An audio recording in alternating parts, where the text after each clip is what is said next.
পিছা কিচেনলৈ স্বাগতম। আশা কৰোঁ সকলোৱে ভালে আছে। আজি মোৰ ৰেচিপিটো হ'ল আলু চপ। আলু চপ কেনেদৰে বনাইছোঁ আজি আপোনালোকক দেখাই দিম।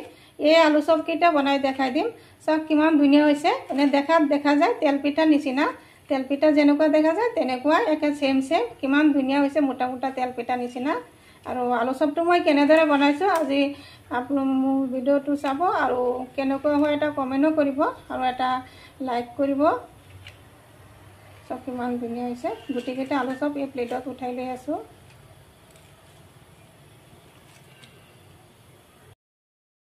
আলু চপ বনাবৰ কাৰণে মই ইয়াতে 250 গ্ৰাম আলু ল'লোঁ আৰু আলু সিজাই ল'লোঁ, সিজাই বাকলি গুচাই লৈছোঁ।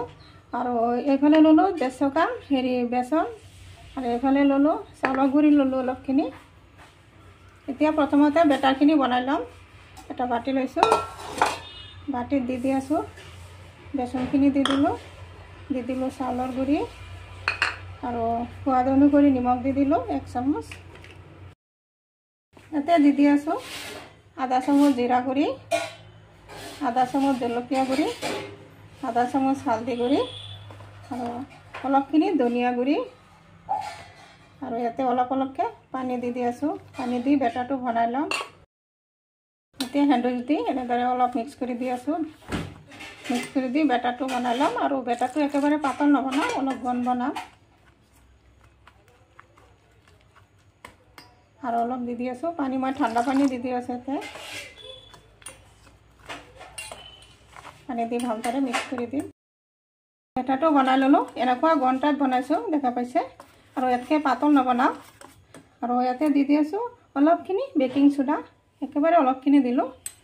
এইখিনিও একেলগত মিক্স কৰি দিম। ভালদৰে মিক্স কৰি দিলোঁ। চব কিমান ধুনীয়া হৈছে বেটাৰটো, এনেকুৱা টাইপৰ ঘন বনাইছোঁ। এতিয়া আলু ভৰ্তাটো বনাই ল'ম। ইয়াতে দি আছোঁ আধা চামুচ নিমখ আৰু অলপ হালধি গুড়ি, অলপ জলকীয়া গুড়ি, অলপ জিৰা গুড়ি, দি দিলোঁ ধনিয়া পাত, দি দিলোঁ পিঁয়াজ অলপখিনি, কেঁচা জলকীয়াও দিলোঁ অলপখিনি। ইয়াতে দি আছোঁ 1 চামুচমান সৰিয়হৰ তেল। এতিয়া ভালদৰে ধনিয়া পাত, কেঁচা জলকীয়া, পিঁয়াজ, আলু চব একলগত এনেদৰে মিক্স কৰি দি আছোঁ। ধুনীয়াকৈ ভালদৰে বনাই দিম।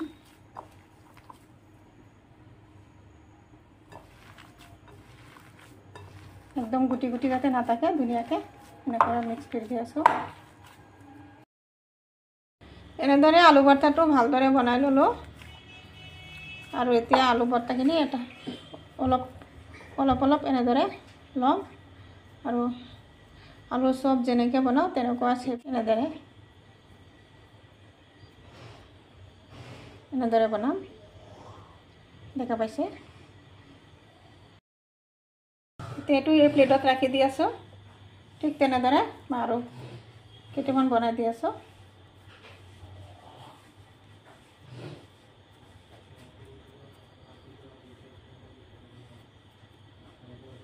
একদম সমানকৈ যাতে অলপো নাফাটে এনেদৰে বনাই প্লেটত ৰাখি দি আছোঁ। এনেদৰে বাকীকেইটা বনাই ল'ম। গুটিকেইটা আলু চপ বনোৱা হৈ গ'ল। এনেদৰে চেপ দি ল'লোঁ। এতিয়া দি আছোঁ ওপৰত অলপ ময়দা।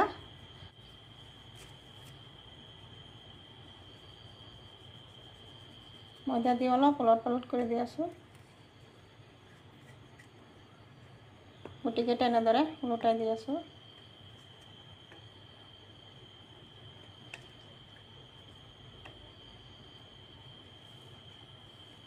ওপৰত আৰু অলপ দি আছোঁ। ওপৰত চাৰিওফালে ভালদৰে ময়দা লগাই ল'লোঁ আৰু হাতেৰে এনেদৰে অলপ কৰি দিলোঁ। ময়দা লগাই ল'লে বেটাৰটো ভালদৰে লাগে। আৰু এইফালে বেটাৰটো আৰু অলপ ফেটি ল'লোঁ। আগতকৈ আৰু অলপ চফ্ট হৈছে, যিহেতু 10-15 মিনিটমান এনেদৰে আছিলে বেটাৰ বনাই থৈছিলোঁ। এতিয়া এটা এটাকৈ আলু চপ এনেদৰে বেটাৰত দি আছোঁ। এনেদৰে বেটাৰ লগাই এতিয়া তেলত দি দিম।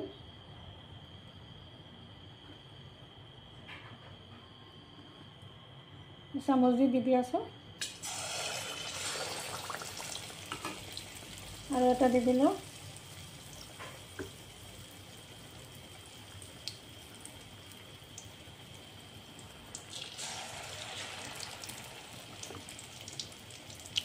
এনেদৰে 4-5টামান দি দিম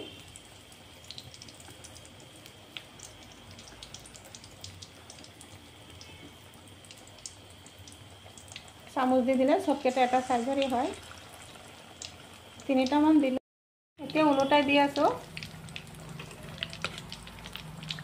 এটা সাইড হৈ গ'ল তাৰ কালাৰটো ধুনীয়া হৈছে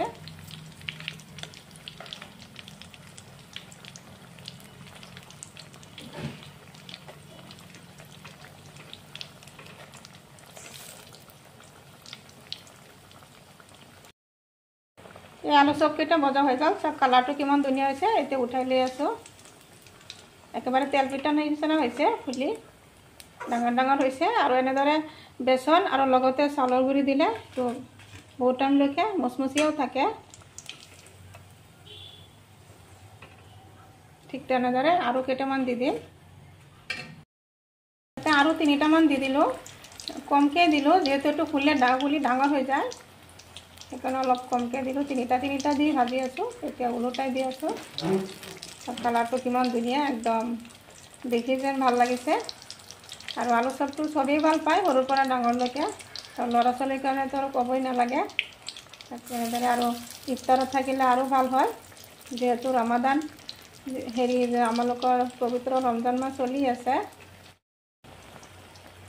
এইকেইটা চপো ভজা হৈ গ'ল এইকেইটা উঠাই লৈ আছোঁ চব কিমান ধুনীয়া একদম বলৰ নিচিনা ফুলিছে এইকেইটা নমাই দি আছোঁ